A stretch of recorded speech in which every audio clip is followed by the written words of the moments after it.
no. There we go. Okay. Hello and welcome to a very brief history of evil dolls in fiction.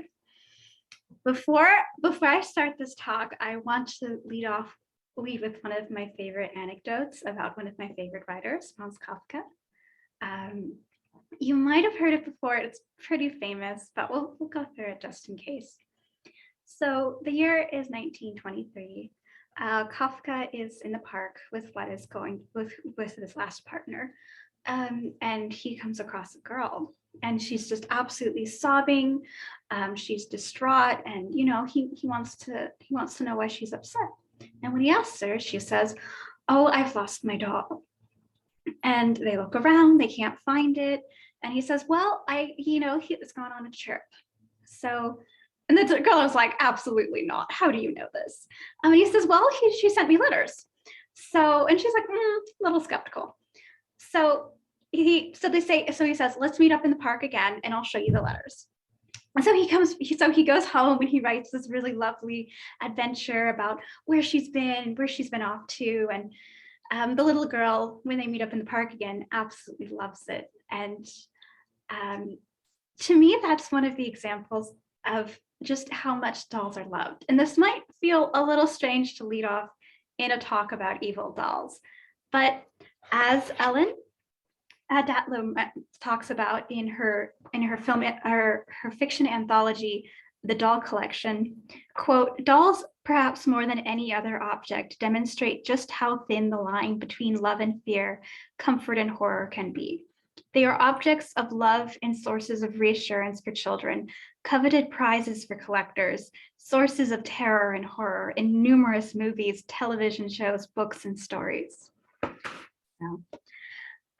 And that's one of the themes that really stood out to me while I was looking through the literature and compiling this talk for you guys, is the idea that we have evil dolls that are loved, at least at first, and we have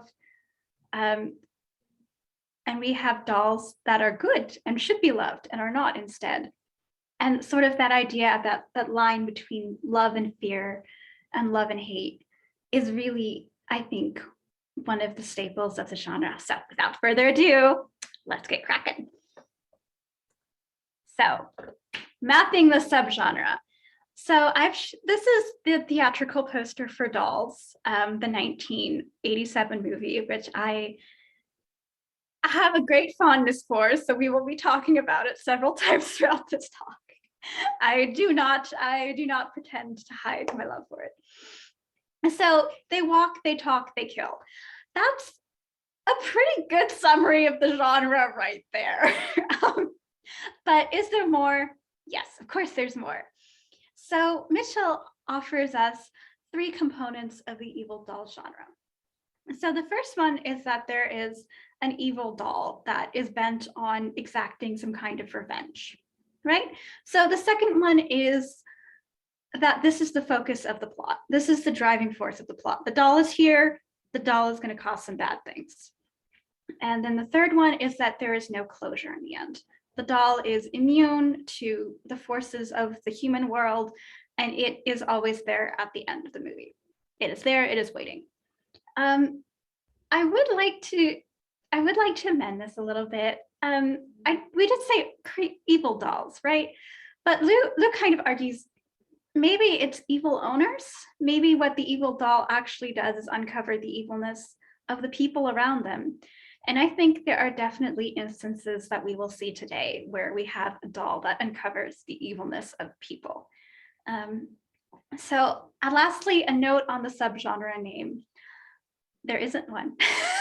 I love evil dolls as a subgenre name. I think it's nice and concise and to the point, and also keeps agency, which I think is going to be such a crucial theme throughout. It's also called the killer doll subgenre. Killer puppets, evil dolls, possessed dolls, haunted dolls. So any one of those will get you a lot of really fascinating research.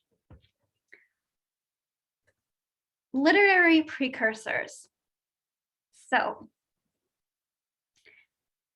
this is a film genre, but we do have some literary precursors that are important to think about.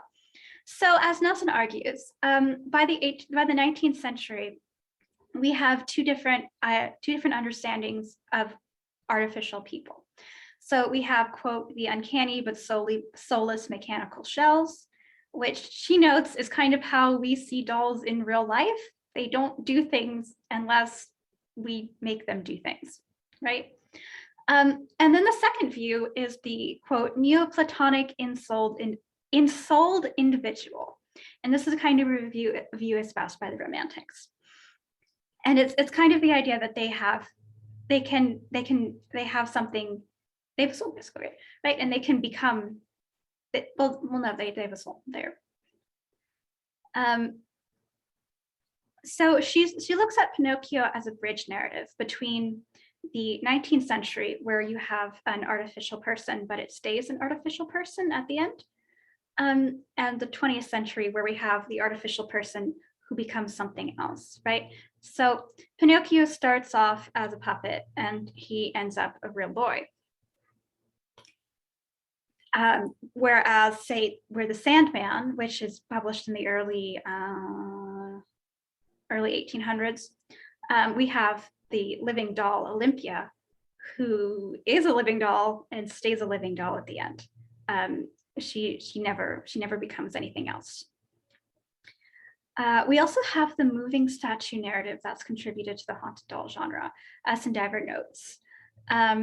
So these are narratives where we have a female statue that comes to life she says, terrorize a male, the male subject. These are it's very important to note that the moving statues are usually a dark double to the protagonist's love interest, whereas the dolls are nobody's love interest ever. they're a dark double to the child.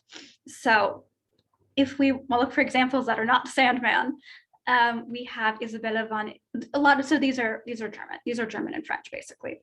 So we have Isabella von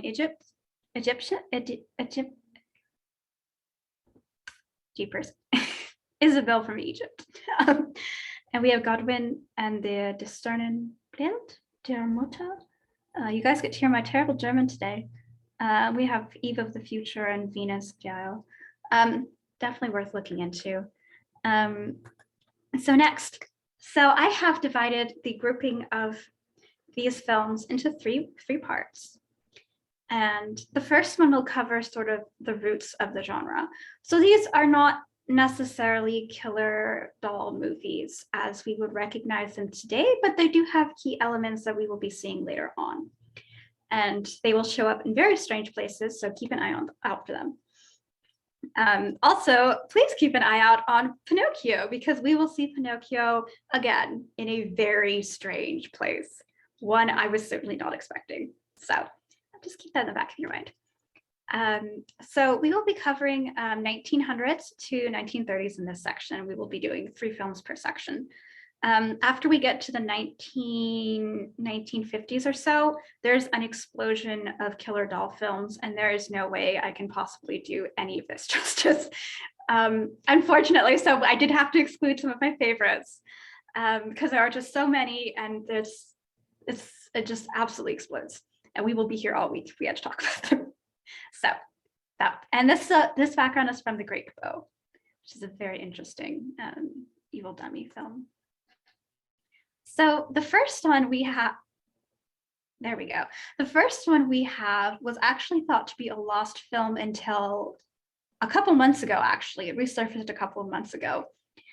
So before a couple of months ago, you would have had to go through the British film catalog of the plot summaries and read about it. But we get to watch it on YouTube because that's how the modern world works. We are so lucky. I would like to play the audio now.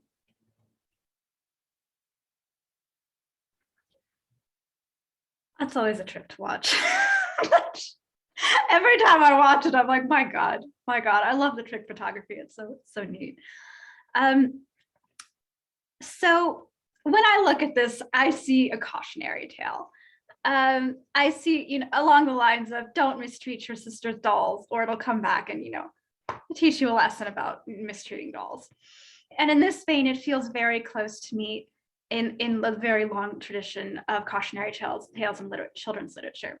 And I'm thinking very specifically of Der Struwelpeter by Henrik Hoffmann. And it's a collection of stories. The one I've saved for you on the page is the story of the Wild Hunter, where you have a hunter who has the tables turned on him when a rabbit gets a gun and decides to shoot him. and you can see in the illustration, he gets his little glasses and his little rabbit child is cheering with his little spoon. And we can, there's a lot going on here. We can see that the musket has missed the man and instead he has gone straight through the wife's coffee cup. It is absolutely wild. And that's what I'm thinking of when I see that. They're not killer dolls. They respond in self-defense, right? In so much as that can be called self-defense. So next one. There we go. So next we have The Great Gabot. And this is based on a short story called The Rival Dummy that was published the year prior. It is a pre-code musical drama. You read that, yes, that is correct. There is singing, there is dancing, and Otto the puppet has a little song about sweets that he sings. It is adorable. So as you kind of guessed from that summary, Otto is not an evil doll. He is a very sweet little guy, and he just is out there to chill. The ventriloquist, on the other hand, is not a nice person. He is what we can only charitably describe as abusive towards Otto and his love interest. And he does end up losing his love interest as a result. So Stats argues that this film in particular introduces a staple of the evil doll genre, the evil doll subgenre, which is the dysfunctional relationship between puppet and puppet master. So later on, near the end, when the love interest is about to leave the Great Gabot, she says to Otto, "Oh, you were the best," something along the lines of, "Oh, you were the best part of him," which is a bleak statement, really, because Otto is not really, he's not alive. So, and that's something we're gonna see. So we're going to keep an eye on the relationship between puppet and puppet master, because that is going to change in a little bit. But for right now, it is sort of the repository of the repressed, right? The stuff that cannot be said. Otto is the good part of Gabot that can never be expressed. So next we have the devil doll. So we have our evil toy maker who is obsessed with overpopulation and as such shrinks people down to about a sixth of their original size. This is so they consume fewer resources. But unfortunately, when they are shrunk down, they lose their willpower as a result of their mind also shrinking. So the toy maker uses this for evil and, mentally controls them to do terrible things. So again, they're not quite, as Stats notes, they're not evil dolls. They're very much miniature people. But we will see toy makers appear again. So that concludes the roots part. And now the evil dolls are here. So this is the 1940s. Yeah, they're here.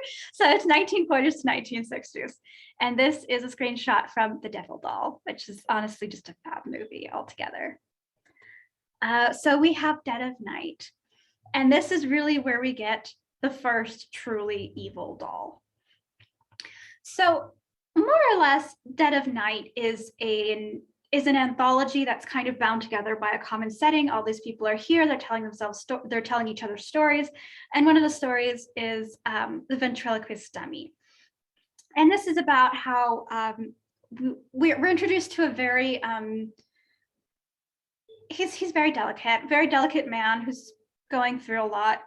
And he's being abused by his puppet, who says really terrible, really horrible things that he should not be saying to anyone. And the ventriloquist gets in trouble because of that.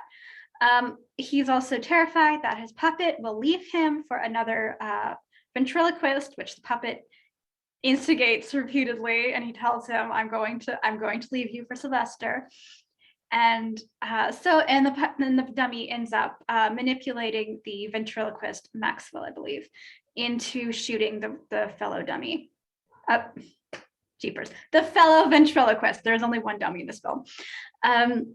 So Maxwell goes to prison, and he later reunites with Hugo. Hugo continues to instigate things, and he kills Hugo in the prison cell. Maxwell is sent to an institution, and at the end we hear that he is speaking with Hugo's voice, suggesting that Hugo has possessed him somehow. It's quite eerie. It's an eerie ending. So Stas argues that this sets out the narrative formula that evil dolls will later follow, or the evil dummies will later follow. So you have the relationship between the ventriloquist and the dummy that we've already seen earlier, and it's dysfunctional. Now we have this sort of battle between wills. So we have the ventriloquist who's a bit who's not doing so well and is a bit childlike, and we have the dummy that's has more agency. And there's a tangle between them, and the dummy ends up calling the shots, basically, and doing that for very bad reasons. And that's kind of more or less the formula that we're going to see throughout the rest of the Evil Dummy films. However, Nelson also notes that this is an important twist. This is, quote, an important new twist on the conventional Hoffman-esque model. So remember, that's the model that argued that artificial beings are just kind of, they're just shells, right? They don't do anything. They do things because we make them do things. Quote, from the puppet as manipulated victim of a sinister human master, so think Otto, to the puppet as a sinister manipulator of human victims.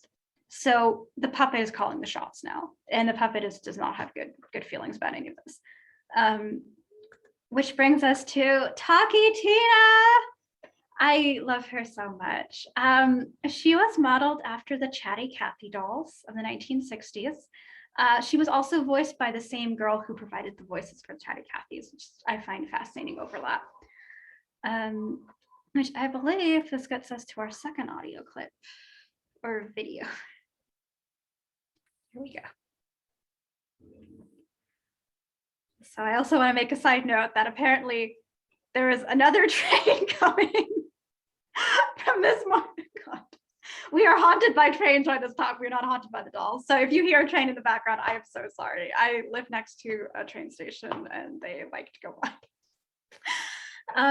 So it might surprise you to know that the Chatty Cathy dolls were not actually the first talking dolls. The first talking dolls were made by Thomas Edison in the 1890s. They used wax cylinder sound recordings, and these would have been done by so if you look at the very middle, there's a woman speaking into some kind of contraption. That's how they would have been recorded. It was a complete commercial failure. There was only one generation of these dolls ever produced. The audio was not clear enough for the turn of the century consumers. And it was also incredibly expensive. They were $10 to $20 in 1890s money. So as you can imagine, they are very costly today. They come to about $237 to $50 to about $600 or so, which is a lot for a doll. And Dawson has a really great article about all of that. There was only one run. The National Park Service has restored the audio for some of these dolls, and you guys get to hear it today. So the first one is Twinkle Twinkle Little Star, and then the second one is Hickory Dickory Dock. There are several more on the National Park Service collection online.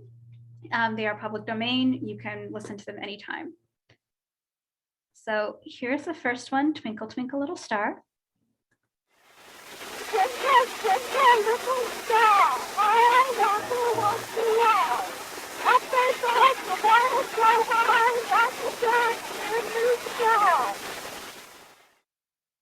They're very cursed. So here's the second one, which is Hickory Dickory Dock.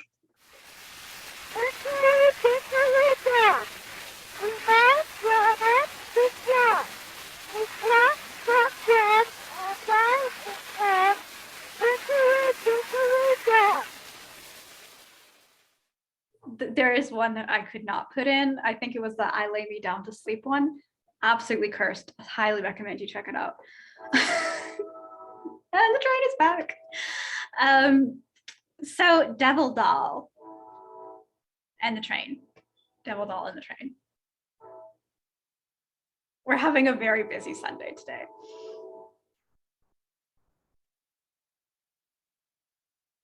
So I selected this one because it's a very interesting reversal of the dummy ventriloquist dynamic. So essentially you have, instead of an evil dummy, you have an evil ventriloquist. And Hugo, this is the second Hugo now. We had one Hugo in Dead of Night. This is Hugo number 2. Maybe Hugo was a popular name for dummies. I don't know. So you have an evil ventriloquist who,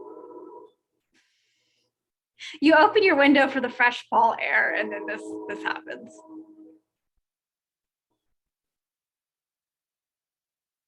Okay, I think we're good now. I think we're good. So Vorali makes, he's very evil. He makes people into his dummies by he makes a dummy and he transfers people's souls into them. And he'll do it for financial gain. He'll do it for fun. He's just evil. So the interesting thing is Hugo has all the traits of the possessed doll. He will get up, he will talk, he will stab people. Hugo does stab. There's a stabbing scene in here. But Hugo is not evil. Instead, he kind of ends up revealing Voreli's evilness. And there's a really great fight scene at the end where Hugo smashes the effigy of Voreli's next victim, and they have like this fight. And they end up transferring souls. So Voreli ends up in the soul of the dummy. Voreli ends up in the dummy, and Hugo ends up in Voreli's body. And it's a really great poetic justice sort of thing. So this will bring us to the modern era. And Chucky, it'll bring us to Chucky. So this is Child's Play. And we're gonna go to the present.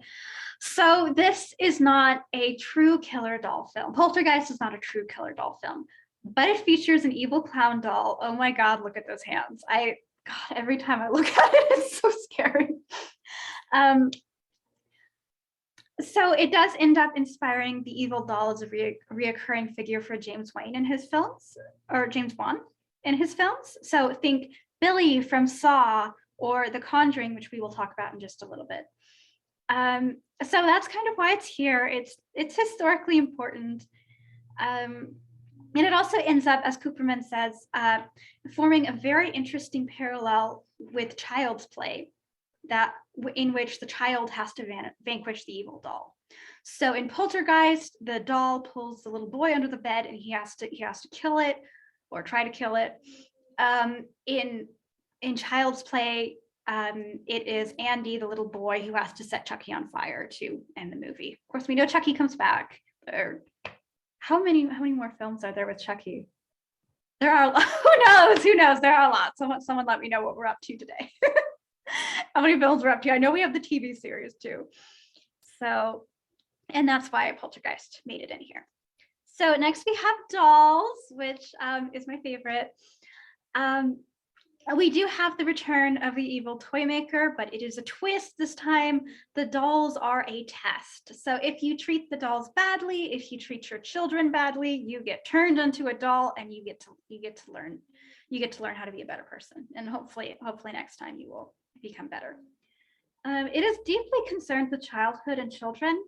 There's a line of something along the lines of how like childhood is this very magical and wonderful place where you kind of see beauty in the world, and that's kind of this was very, very romanticized. It's a very romanticized look of childhood, but it is, I think, very concerned with the treatment of the child, and the doll is used to sort of make sure the child is treated well, by acting as a sort of protector figure. All right, that brings us to Child's Play. So remember when I asked you about Pinocchio, this is where Pinocchio shows up again. I wasn't expecting it either. So Pinocchio wants to become a real boy, and Chucky finds out that the longer he stays in his body as a puppet, he is slowly becoming human as well. And Nelson calls this a sardonic echo of Pinocchio. So, and the last driving, the really last like driving narrative third of the Chucky film is sort of Chucky trying to find a more suitable body to be stuck in, and he realizes that Andy is the only one who he can transfer into, because Andy was the first one that he revealed his true nature to. So, but we're getting a little bit ahead. Right? So Chucky was inspired by the Trilogy of Terror, which did not make it into this talk, which features a Zuni fetish doll, and Magic, which features an evil dummy. And Alexander notes that. Chucky is perhaps the most well-known of the evil doll films, and for good reason. It's a horror comedy. It's campy. It's gory. It wants to talk about consumerism and a lot of very, very interesting topics. So it does make sense that it's the most well-known. So why dolls, though? Why dolls? So this is a screenshot from Chucky that I felt really captures some of the questions that we're going to briefly touch on. So we kind of see Chucky, the mother, and the little boy Andy, and they all seem to be engaged in some kind of thought, yeah. So we have Freud. We'll talk about Freud in a little bit.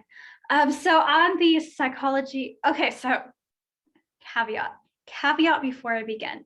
There is so much literature on dolls and their place in many different aspects. So that could be gender, that could be feminism, that could be gender studies, Gothic studies, especially studies on agency, vivification when items come to life. So I will definitely not be hitting all of the doll research. This is the very tip of the iceberg, and this is kind of just meant to give you something to chew on, because there is no way I could possibly do justice to all of the incredible, wonderful thoughts that scholars have produced. Absolutely no way. So this is not even a golf cart tour. We're whizzing by. We're whizzing by very quickly. So on the psychology of the uncanny is a work by Ernest Jitson, who's a turn of the century psychiatrist. He talks about one of the most powerful examples of the uncanny being, quote, doubt as to whether an apparently living being really is animate, and conversely doubt as to whether a lifeless object may not in fact be animate.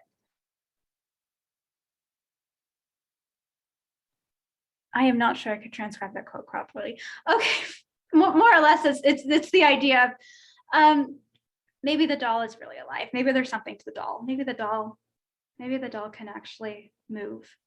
And he talks about this in context of the Sandman, and sort of the idea that so Olympia the doll, you may remember from a very long time ago now.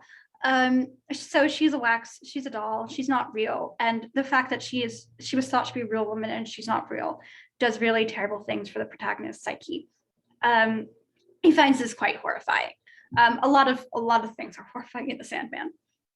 Freud does respond in the uncanny, and he finds that the real moment of horror in the uncanny is the whole thing going on with the eyeballs, and how it's like a metaphor for castration or something. Fascinating stuff. We also have the Uncanny Valley by roboticist Masahiro Mori, which is kind of the idea that you can only make an artificial being so close to being human before it starts to be kind of creepy, because you really can't mimic being a human. You kind of get something that ends up mimicking a human, and we find that quite disturbing because it's not human. It's something else. So evil doll stories may also be about the fears of creating artificial life. So, quote, in a way, creepy doll narratives seem to answer humanity's age-old desire to create artificial life. That desire's inescapable corollary, however, is the fear that things may momentarily break away from their entrancing entropy and momentarily cross the threshold between the living and the lifeless. In horror films, as we have seen, the fear becomes a fact, and the norm is to have objects supernaturally endowed with life. These living constructs take over the narrative, and their sole purpose is to haunt and harm their human counterparts with remorseless cruelty. And that is from Ramojo in 2020. Really great paper, I love it. It's also linked to childhood and childhood agency, as Cooperman says. So, quote, as a result, we have killer dolls, demonological non-beings who stand in for childhood by acting on its behalf. It is the killer clowns, dolls, and dummies who have any sort of agency, and in turn, it is the child who becomes the doll's plaything, unequal partners in a dystopian symbiosis, at least until, or perhaps especially once, the child undertakes an act of violence. And this would be violence towards the creature. So again, these are just meant for you to chew on. There is so much more scholarship, and it is all incredible, and I highly recommend you check it out. So we are going to end today with the real haunted dolls and the media they inspire. And this is sort of just a recent trend. A lot of people, I do see sort of, the unattributed, uncited stuff floating around online where you say, oh, well, this doll inspired this movie, or this doll inspired Chucky. And I cannot really find anything concrete, but we do have something quite concrete in very, very recent films. So firstly, we'll start with Robert the Doll. Robert the Doll, whom I've met in Key West, in his museum in Key West, where he currently resides. He is a Steiff doll. So he is a 2.5, 3 foot tall Steiff doll. He's very unusual in that usually Steiff dolls are not that big. He began life as a store mannequin, or store mannequin may not be the right word, store dummy perhaps. And then he was given to Robert Eugene Otto. The really interesting thing is that Robert the boy then goes by Otto for the rest of his life, and Robert the doll becomes Robert the Doll. So in a way, he does kind of end up stealing his name. It's quite interesting. He does have a Twitter presence. So if you've ever wanted to contact a haunted doll over Twitter, you can, and the curator will probably respond. I don't think you get tweets from Robert. And he did end up inspiring the 2015 film, Robert. The photo is actually Robert, the 2018 film, The Revenge of Robert, which is wild. I haven't seen it. I'm also very interested in how Robert the film doll looks absolutely nothing like Robert the Steiff doll. But because there's a thing about Robert, they always tell you at the museum, don't take pictures of Robert without asking him first, or the photos won't come out. And supposedly they're haunted if you didn't ask his permission. So that's why we don't have a photo of Robert, because I didn't want to inadvertently curse any of you all before you go to bed. Always got to think of it. So the second one would be Annabelle, the Raggedy Annie doll, Raggedy Ann doll, who later shows up in The Conjuring. And it's, a sorted spin-off of films. Again, Annabelle looks absolutely nothing like Annabelle, the real doll, and I like her as a real doll. I think she's quite interesting as a real doll. But the interesting thing is when I was looking up appearances, so we do have the idea of the Victorian doll in horror film. And Rumhol writes, because of its production history, the vintage doll mediates pastness and willful anachronism, whereas its reoccurring presence in Gothic narratives materializes the idea of the ever-returning past. So perhaps that's the way of thinking of these dolls that are supposedly based on real dolls, but look nothing like their counterparts and instead look quite Victorian. So perhaps that's something to think about. That concludes our talk, unless you would like me to go over the bibliography and what you should read next. But I think we're good here.